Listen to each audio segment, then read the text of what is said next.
Sanjeev, thank you so much for joining us. Thank you, Mike. Great to see you and to be here with you in your studio. Now, can you give us an update of the damage and lives lost by the glacier break in Uttarakhand? As disasters go, in terms of human lives, of course, even a single human life gone is a life wasted. It's a terrible agony. But the human loss has been limited. And most of them were actually workers who were working on these two hydro plants which have been affected. So what they've found is about 58 bodies, corpses, and it is suspected that another 140 odd people are missing, which could include villagers, a few villagers who might have been swept away by the Great Flood that happened after this slab, this sort of massive slab, overhanging slab of a glacier just came crashing down into the river, creating a huge sort of a tidal wave, 15 to 20 meters high, in places where the gorge is narrow. These gorges tend to be very narrow. So even with a relatively small amount of water, the tidal force becomes pretty extreme. And this was quite violent. In your article, you say it's unclear if the large number of projects and rush for growth may have caused the disaster. Can you give us an idea of the nature and scale of the projects being built in the area? Well, in the area of this particular riverine area, which is the Alakananda area, the total area is roughly around 7,000 or 8,000 square kilometers, and there are about 13 projects which are functioning or are about to be functioning, and there are another about 14 odd locations where projects might come up in future. Though I must tell you, Mike, that we're actually sort of trying to close the stable door, after the horse is bolted, because hydropower development has really been overtaken by the technological developments in solar power. So if you want to go for renewable energy, I think most people would be looking more at solar power today because of the great push given by our present government, which is Mr. Modi's government, rather than go into all the complexities of hydropower and the fact that, you have interface issues with communities, you have problems with flooding like we just saw. And it's a clunky development as compared to hydropower, which is easy to put up and gives decent returns. So I think there aren't going to be very many new projects coming up. And also a little bit of history out here, out of these 20 odd projects, future and proposed and current, and only about 5 or 6 projects are large ones, which are in the region of 400 megawatts each, or at least more than 100 megawatts. Most of the others are small ones, each one generating no more than 25 megawatts. And the history of this actually dates back to 1990s, because that's when if you remember, the Rio summit happened in 1992.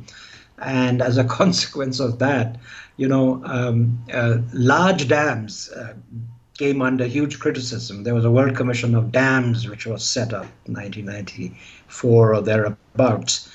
And the results were very adverse. And as a result of this, the World Bank pulled out of dam financing. And so we had a huge project in India going on. The Sardar Sarovar, which was also called the Narmada Sagar Dam, and they pulled out of it. So this dam, which was started in 1961, actually wasn't completed till 2017, just about 3 years ago. So, after about the 90s, large dams became unpopular and on environmental and ecological grounds. So, the Holy Grail became small hydropower because they were easier to put up and find locations for, and they were relatively innocuous in terms of ecological disturbance. So that is why, in the last, 30 odd years, there's been a proliferation of these small hydro plants in our search for clean power. But I think solar in the last 10 years has gone tremendously ahead, particularly because of technological developments, which are continuing. And I think small hydro has kind of had its day. By building these dams and relying on hydro, I think the Supreme Court, after the 2013 flood, they sort of banned any new dams because it can make landscape more unstable. This, I would imagine, is where solar comes into it, because solar is basically just the building of large panels. So does this already make the dams old news? Well, Mike, we need to distinguish between, not all hydropower is run via dams. I mean, we have what's called run-of-river hydropower, which essentially means that, you tap the water at a higher level, pipe it down to a lower level, and run the turbine through the pipe. And so you don't really have a dam in the classic sense. You don't have a Gordon Dam, for instance, behind the hydropower. What you do have is a rush of water coming down in a turbine through a pipe. And one of these pipes is actually where most people, while constructing the pipe, got caught. And at the end of that is a turbine. So the Supreme Court, the verdict is versus dams. And yes, I don't think there are any large dams that are going to probably come up in the future. And as you correctly assess, in any ways, if you're looking for green power, solar is a better way to go. Though, mind you, Nepal is still constructing, our friends to the north are still constructing big hydro. And so what we're trying to do is try to network, South Asia into one grid, so that wherever there's hydro potential, whether it's in Nepal or maybe in Arunachal Pradesh at a future date, wherever power is generated, what's important is to, feed in clean power to those who want it. So we're trying to develop a South Asian grid, which will help us do that. So a little more flexibility there on hydro. We can kind of outsource, hydro to our friends in Nepal who are better placed to produce it. And we could look at solar, and we could look at other things that come up in future. Are these projects that a combination of government and private projects, and are many supported by large government subsidies? I mean, for example, we talk about solar. Solar truly is the one that makes the most sense, because you've got a fair amount of sunshine in India, and it just seems like a lay down misère almost that this is the way it should go. Yes, I mean, but in solar, for instance, the costs have have crashed. The costs of equipment. So in actual fact, today it's fairly competitive, even without a big subsidy. And same is the case really with small hydro. See, large dams are different, because large dams are multiple purpose dams.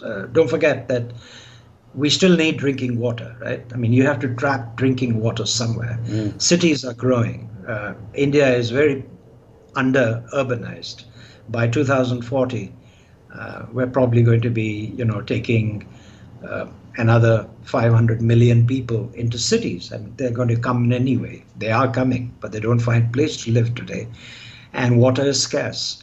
So you can't completely do away with the concept of dams, though you have to think of it rationally, whether you need more smaller dams which have less of an impact or whatever. There are lots of options out there, depending also on the ecology of the particular location. But we have to think seriously about drinking water. And in India, because we, 45 odd % of our population lives off agriculture, believe it or not. There's still an agriculture. We have to think of water, irrigation for that that particular for agriculture. So I think a great deal of more thought has to go into the sequestering of water in appropriate ways and also its distribution, but most importantly on its pricing and the incentives that are available to people today to use it well.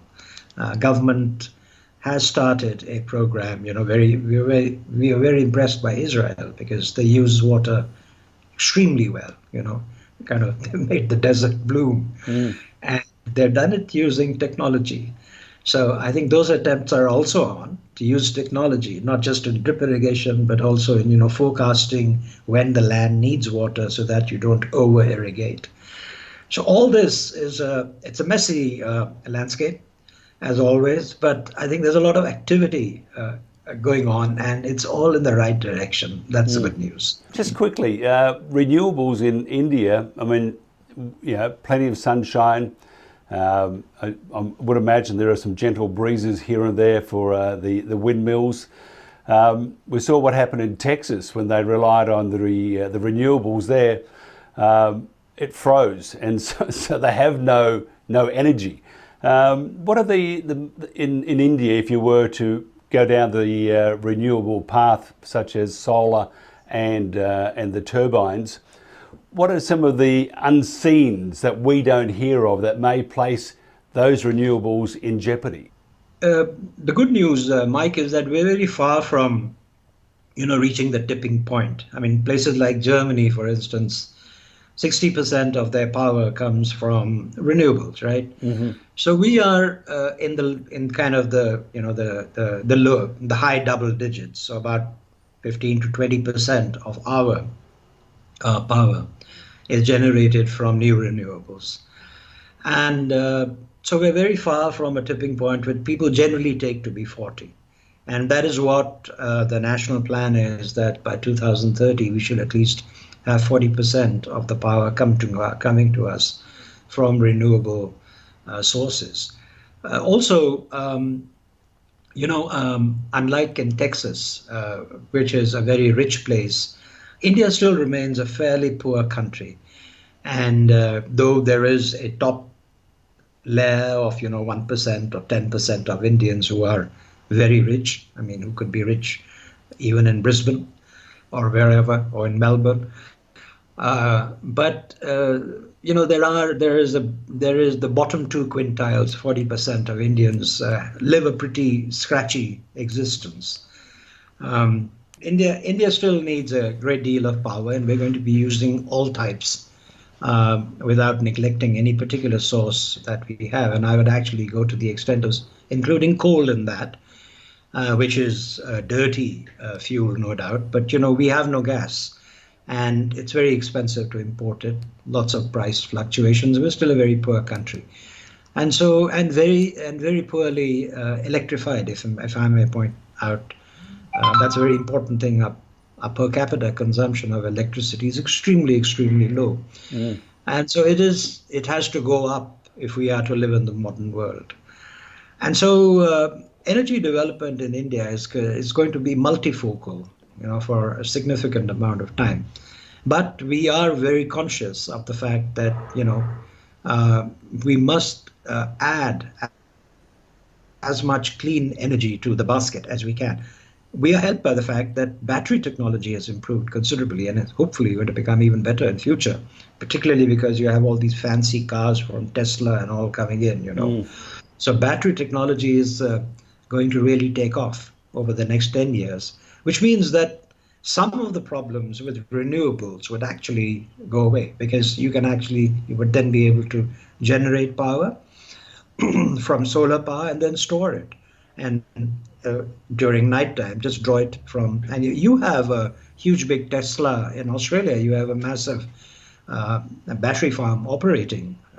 I don't know whether it's experimental or operational, but it seems to be doing quite well. So I think renewables, so-called new renewables, are soon going to become old renewables, and they're going to acquire characteristics very similar to what more traditional energy forms already have, which is reliability, predictability, and so on. To achieve these goals, and projects to make them happen, would it be more of a investment from overseas or private investment within India, or would it be a combination of government and private? Are we referring here to power, electric Yes, power? to energy, Yeah. Yeah. say solar Well, and turbines yeah. and hydro. Yes. Mike, electric power, strangely, it's none of these. It's that our distribution utilities are predominantly still state government owned, and they're very badly managed. And as a result of that, they continually make losses. So they do not recover even the costs of providing electricity to the number of people that they do. And those people are going to increase in future. And because India is a poor country, our definition of a lifeline supply is rather generous compared to the more traditional points of view. Because we're trying to actually provide electricity to people as a tool. And it's not just a tool, as we've seen, in the epidemic. It's even a tool for education, because if you don't have electricity, you can't charge your phones, you can't even attend lessons, right? So that sort of highlights how important electricity is in the modern world. And if you're looking at following a profession, there are many professions that you're cut out of if you don't have electricity. Mm. So I think that we need to do better on the distribution side. I hope the government in the budget has said that it would like to pursue a large privatization program. It's been said before, but we hope they mean it this time around. And if that happens, and if we privatize distribution in India more significantly than it is today, then there is hope that there would be higher efficiency, and that the end of the pipe would become a commercially viable option. Today, it is not. So the problem here is not the lack of capacity. We have 35 gigawatts of gas sitting idle, because if we were to run them, the financial load on the distribution utilities would be higher, and they would go further into a loss. So it's an internal problem that we have to fix. That we have to fix the distribution utilities to work on a commercial basis, so that the electricity industry at the end of the pipe becomes a commercially viable operation. And if that were to happen, money would not be a problem at all to feed the industry. So that's where the problem lies. It's not an external problem, it's an internal problem. It's a domestic problem. You mentioned, just briefly, winding this up, you mentioned that by 2040, you expect the cities to have an extra 500 million people. Yes. How will the cities survive? What do they have to do to make it livable? Yes, good question. Well, I mean, one is, if you actually look at Indian cities today, they're not the best planned cities in any way to start with. So it's not just the 500 million who are going to be arriving, but it's also that, let's say the 700 million people who may be living in a city of some form, how many of them are living in an appropriately, congenial condition? And, most of our cities, in some cities, 40% of the city is what we call a slum. In other words, it's totally unregulated development. And it's just people who've built anywhere, anything. Often sewage disposal is a problem. Delivery of water, clean water is a problem, and so on.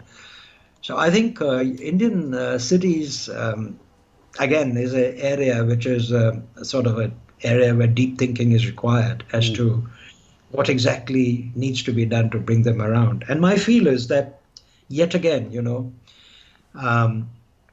we have to make cities more egalitarian than they are.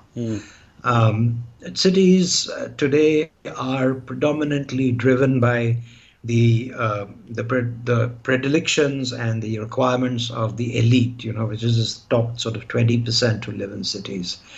So those are the people that the city is actually catering to, and those are the people that the city is taxing. The other people are not even taxed. So I think this has to change, because I think the difference between agricultural, occupations and living, rural living and city living, is that there are more obligations on anybody who becomes a city citizen, if I may call him that, as they are on somebody who's a farmer in a rural area. And paying tax and getting taxed and being willing to pay tax is one of those things.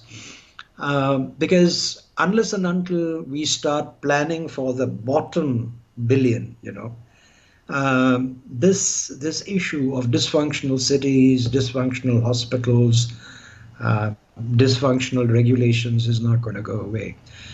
This is a tough one, because we're not that old a country. You're not like, say, the United States with 200 odd history, just 75 years old. And we came from a bad place, in the sense that systematically the belief that every life is equal was drilled out of the country through the long colonial rule.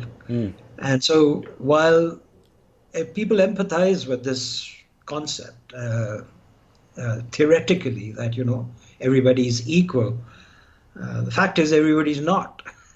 We all know it. Most developing countries are really a coalition of elites who manage the place, and India is no different.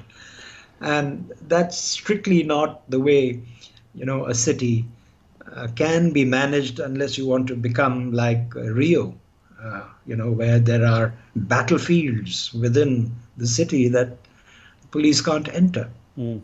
It's because of poverty and inequality. So I think these are issues that they're very deep issues, not easy to solve, particularly by politicians, who after all are elected people. And one could say that, well, I mean, the mass of the people who elect them are the dispossessed, so they should cater to them. That is true, but it's a resources issue when you try and handle it at the bottom of the pipe. So I think that it has to go slowly in India, a very, very large country with very different problems all around. Can't go fast, shouldn't go fast, and but we are getting there. There's no doubt about that. And I think there's no better example of that than the fact that for the first time in the history of India, a person whose dad used to just sell tea at a railway station has become prime minister. This is so unimaginable for a country like India, but it's happened. And so I think these are signs of change, and they're good signs of change. I think they're helpful signs of change. So I'm hopeful. Well, we have this huge land mass in Australia, and about 26 million people, and we have trouble. So I think I'll just let the politicians at this stage worry about and ponder the future. Sanjeev, it was a real pleasure. We have to do this again because there are so many issues to talk about, and maybe you and I can put our heads together and may not be the answer, but at least we're on the right track for a better life. Absolutely, Mike. You and I are going to change the world. Well, maybe not, but you might. Sanjeev, thank you very much. Thank you.